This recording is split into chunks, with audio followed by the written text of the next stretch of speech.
खबरों की वही तस्वीर, बिना बदले बिना डरे, जज्बा सच का लिए, सच दिखाते हैं आपके जरूरत की खबर। दिल्ली एमसीडी उपचुनाव में बीजेपी की प्रचंड जीत। कांग्रेस और अरविंद केजरीवाल को लगा बड़ा झटका। दिल्ली के 12 वार्ड में से 7 सीटों पर खिला कमल, बीजेपी में जश्न का माहौल। एमसीडी के 12 वार्डों में से उपचुनाव के नतीजे आ गए हैं, जिसमें से लगभग 7 सीटें भारतीय जनता पार्टी ने जीती हैं और 3 आम आदमी पार्टी ने तो, 1 कांग्रेस ने तो, 1 निर्दलीय ने।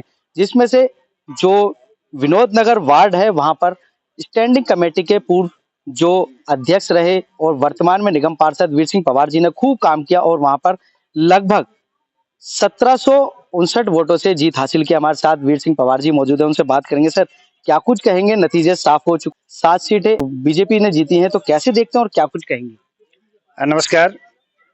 मैं पूरे दिल्ली वासियों को शुभकामनाएं देता हूं कि landslide victory Bharatiya Janata party के इन उपचुनाव में हुई है और खास करके विनोद नगर उपचुनाव में जो बड़ी क्रुशियल सीट थी, जहां मनोज सिसोदिया जी जैसे वहां के उप मुख्यमंत्री थे, उस सीट पे दोबारा गीता रावत जी को उन्होंने टिकट दिया था और हमें पहले से लग रहा था कि ये सीट हम जीतेंगे।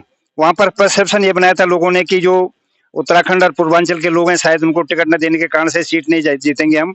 लेकिन क्योंकि ये दोनों पक्ष बड़े मजबूत भारतीय जनता पार्टी के पक्ष में खड़े रहे और हम 17 से ऊपर वोटों से वहां से जीते हैं। निश्चित तौर पर उन चुनाव में मैं बधाई देता हूं हर्ष मल्होत्रा जी को, जो वहां के सांसद हैं, और अपने दिल्ली प्रदेश के अध्यक्ष को, जिनकी लगातार विजिट होने के कारण हम कार्यकर्ताओं में सब में उत्साह रहा। हमें भी एक निगम पार्षद को भी एक बूथ दिया गया था, हमने वहां पर लगातार काम किया और जो 12 दिनों का काम किया उसका परिणाम हमारे सामने है। सर, क्या कुछ कहेंगे? कुछ सीटें हारे भी हैं आप, क्या लगता है क्या हार का कारण रहा? क्योंकि अंतराल 143 वोटों तक भी पहुंचा है। वहां पर भी जीत हम दर्ज करा सकते थे, थोड़ा सा कहीं ना कहीं कमी हम में रहेगी होगी, उसका तो बाद में विवेचना होगी। लेकिन जो सीटें हम जीते हैं अच्छे मार्जिन से जीते हैं, हमें भी खुशी है कि वहाँ हम जीत सकते थे। लेकिन क्या कारण रहे उसको पार्टी देखेगी, लेकिन जो ये 7 सीटों की खुशी वो हम मना रहे हैं। तो क्या कुछ कहेंगे? अब जो 7 सीटें तो जीत चुके हैं आप, इसका परिणाम किसको श्रेय देते हैं? क्योंकि दिल्ली के मुख्यमंत्री जिस तरीके से काम कर रहे हैं, क्या उसका असर है या फिर आम आदमी पार्टी से बात? ट्रिपल इंजन की सरकार है, मोदी जी का नेतृत्व पूरे देश में है, पूरे विश्व में है, और यहाँ के दिल्ली के यशस्वी मुख्यमंत्री, उनका भी लगातार जो काम, जो पॉल्यूशन पे जो काम कर रही है, जो डेवलपमेंट के काम कर रहे हैं, यमुना जी पे जो काम कर रही है, लोगों के मन में लगा कि भारतीय जनता पार्टी 27 साल बाद दिल्ली में आई है, निश्चित तौर पर उनका साथ देना चाहिए। और निश्चित तौर पर जैसे हमने विधानसभा जीती, वैसे हमने ये उपचुनाव में सीटें जीते और आने वाले 27 के चुनाव में Bharatiya Janata party landslide victory करेगी। 250 सीटों में 245 सीटें हम जीतेंगे, क्योंकि जो काम जिस तरह से मुख्यमंत्री जी काम कर रही हैं, हम सब पार्षद मिलकर काम कर रहे हैं। निश्चित तौर पर दिल्ली वासियों का मन हमने जीत लिया है और आगे भी जीतेंगे। जनता भी कहीं ना कहीं मतदान के लिए निकलकर सामने नहीं आई है और कहीं ना कहीं इंटरेस्ट नहीं दिखाया चुनाव में, तो जनता से क्या अपील रहेगी? क्योंकि मतदान लोकतंत्र का सबसे बड़ा पर्व होता है। ये उपचुनाव है, थोड़ा उत्साह कम रहता है लोगों में, एक वातावरण नहीं बनता है। जब पूरा चुनाव होता है तो लोग चारों तरफ बड़े उसमें अपना प्रचार और प्रसार करते हैं। उपचुनाव एक एक सीट पर उपचुनाव था, एक एक विधानसभा का, अलग अलग विधानसभाएं थी, तो लोगों में उत्साह कम होता है। लेकिन दुख की बात यह है कि 37% दिल्ली में मतदान होना, लोगों को मतदान के प्रति रुझान नहीं है। मैं आग्रह करूंगा, भारत सरकार से आग्रह करूंगा, जो लोग मतदान में भाग नहीं लेते हैं, कोई ना कोई पेनल्टी, कोई दंड होना चाहिए, क्योंकि हम अपनी एक वोट के कारण से सारे डेवलपमेंट रुक जाते हैं।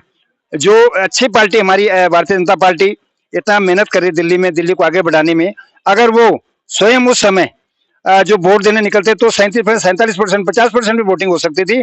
हम 1700 के बजाय 2700 वोटों से जीतते। लेकिन मैं आग्रह करूंगा दिल्ली वासियों से, ये लोकतंत्र का पर्व होता है, उसमें हम सब भाग लें और अपनी वोट जरूर डालें। नहीं तो कहीं ऐसा हो सकता है कि आगे मन में ये बात आ रही है कि उन लोगों पर पेनल्टी होनी चाहिए जो वोट नहीं करते। जीते हुए प्रत्याशियों के लिए क्या शुभकामनाएं, किस तरीके से आगे काम करना है? मैं शुभकामनाएं देता हूं, जितने भी पार्षद जीते अब हमारे साथ निगम में बैठेंगे। मैं तो दूसरी बार का पार्षद हूं, लेकिन मुझसे खुशी है कि जो नए पार्षद आएंगे अपने क्षेत्र में काम करेंगे और उनको कुछ सीखना होगा हम पुराने पार्षदों से, तो हम उनका पूरा सहयोग करेंगे और पूरा एमसीडी उनको स्वागत कर रही है। बहुत बहुत धन्यवाद। ये थे वीर सिंह पवार जी, जिन्होंने विनोद नगर सीट पर जमकर काम किया और एक ऐतिहासिक जीत वहां से दर्ज कराई। तो सभी लोग जिनको भी जीत हासिल हुई है, तेज समाचार की तरफ से शुभकामनाएं। आप भी एमसीडी के लिए अच्छे से अच्छा कार्य करें, जिससे कि दिल्ली नगर निगम और सुधर सके। कैमरामैन विनोद के साथ संदीप कुमार, तेज समाचार, दिल्ली।